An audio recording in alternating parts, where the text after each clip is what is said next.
ბატონკეთი ოპოზიციაში დაპირისპირებაზე გკითხავთ. თავად ამბობენ, რომ დაპირისპირება ალიანსში არ არსებობს, თუმცა ხედავთ საჯარო კრიტიკას და შეურაცხყოფებს ერთმანეთის მიმართ, ასევე სააკაშვილი არის უკმაყოფილო მათით, რაზე მიანიშნებს ეს ყველაფერი და სამომავლოდ რა ბედი აქვს ამ ყველაფერს? ხო, თავიდანვე ხა გასაგები იყო, ხო, ეს ერთობა რომელიც ზარზე იმით გამოგვიცხადეს, რა თქმა უნდა, განწირული იყო მარცხისთვის, დაშლისთვის.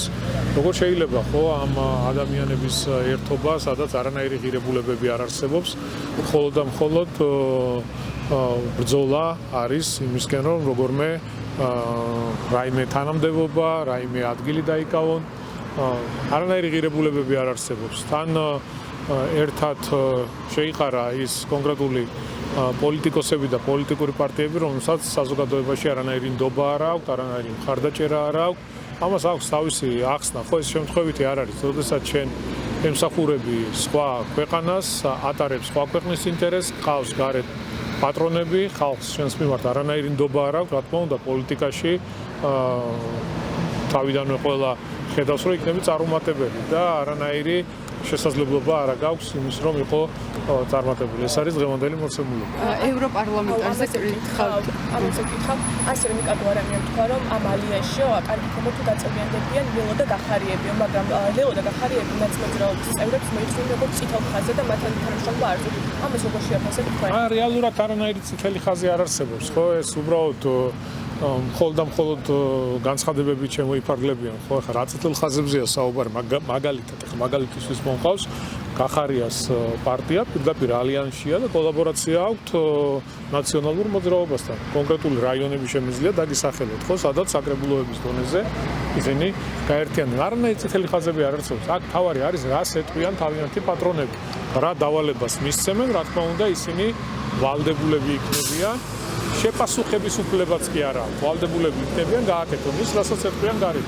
ოპოზიციის ნაწილი რო გავაგზავნოთ, მათი საზოგადოებასთან ურთიერთობა ახსენებს, შიდა წრეებში ერთმანეთს უხელავენ პრეტენზიებს, რომ საზოგადოებაში მათ ნდობა არ აქვს. აი, ეს ნაწილი რო შეაფასოთ, რატომ ვერ გადასცემთ? როგორ შეიძლება ნდობა გქონდეთ საზოგადოებაში, როდესაც ხარ მოღალატე, როდესაც საერთოდ არ გაინტერესებს შენი ქვეყნის ბედი, არ გაინტერესებს შენი ხალხის ბედი, არ იცავს შენი ქვეყნის ინტერესს. როგორ შეიძლება ასეთ ადამიანებს ან რაღაც პოლიტიკურ დაჯგუფებებს გქონდეთ საზოგადოებაში მხარდაჭერა?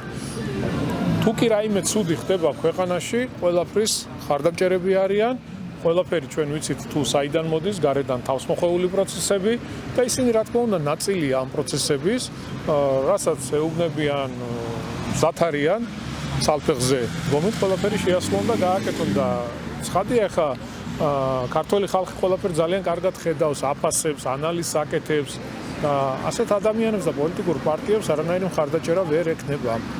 ევროპარლამენტარი კრისტოფერ ბრეიზა ამბობს, რომ აღიარებს, რომ ტელეკომპანია იმედის წინააღმდეგი ბრძოდა, თუმცა ახლა წერს, რომ სააკაშვილი მოგონილი მიზეზებით არის ციხეში, რაზე მიუთითებს ეს თქვენ? ეს მიუთითებს იმაზე, თუ რა მდგომარეობაშია ევროპული ბიუროკრატია. ეს არის ნათელი მაგალითი, თუ როგორ ხდება ზოგადად იარლიყების ნიკერების მცდელობა და ეს არ არის პირველი შემთხვევა. ჩვენ ვიხილეთ რეზოლუციები, თუნდაც სააკაშვილთან მიმართებით, როგორ ხდებოდა რეზოლუციების მიღება. ამაში ფულს იხდიდნენ, ეს შეფუთული იყო ვითომ რაღაც ლობიზმით და რეალურად აღებმცემლობა არის, ხო? ეს წარმოუდგენელია ჩვენ ისთვის ვიბრძვით, ხო?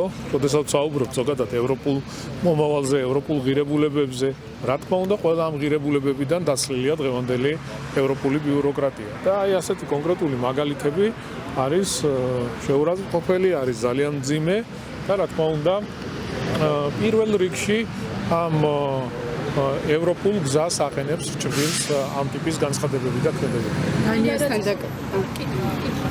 დანიასთან დაკავშირებით ვკითხოთ, კოპენჰაგენში პოლიცია აქციის მონაწილეებს ფიზიკურად გაუსწორდა, მათ შორის მედიის წარმომადგენლებიც დაშავდნენ. დანიის ელჩის კომენტარებსაც ვისმედით საქართველოსთან მიმართებით, მათ შორის არ გაუკეთებიათ ახლა კომენტარი ევროპულ სტრუქტურებს, რაზე მიანიშნებს ეს თქვენთვის, ასევე დანიის საელჩოს მივმართეთ წერილით, რას ნიშნავდა ეს, გააკეთებდნენ თუ არა კომენტარს, თუმცა ჯერ საგარეო საქმეთა სამინისტრის, შემდეგ იუსტიციაში გადაგვამისამართეს. ნუ გაქვთ იმის მოლოდინი, რომ რაიმე რეაგირება იქნება თან რაიმე კომენტარს გააკეთებენ. ეს მარტო დანიას არ ეხება. თქვენ ნახეთ გერმანიაში, აი ბერლინში ხდება ხოლმე რა, როდესაც არის მიტინგები, გამოსვლები, როგორ მოქმედებს პოლიცია, როდესაც მათ შეურაცხყოფას მიაყენებენ, როგორ იქცევა პოლიციები.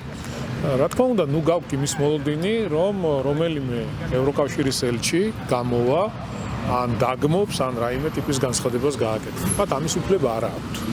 ამის უფლება არ აქვთ, იმიტომ რომ არ არის მითითებები. ისინიც, რა თქმა უნდა, იმ deep state-ის და არაფორმალური მმართველების გავლენის ქვეშ არიან და მათი წარმომადგენლები არიან, ვითაც დღეს იმართება მთელი მსოფლიო და ვიცით თუ რა გამოწვევების წინაშე დგას მთელი მსოფლიო. შესაბამისად, ელჩების მხრიდან საქართველოსთან მიმართებით გაკეთებული განცხადებები, რა თქმა უნდა, ეს არის გარედან წამოსული დავალებები და ისინი ვალდებულები არიან.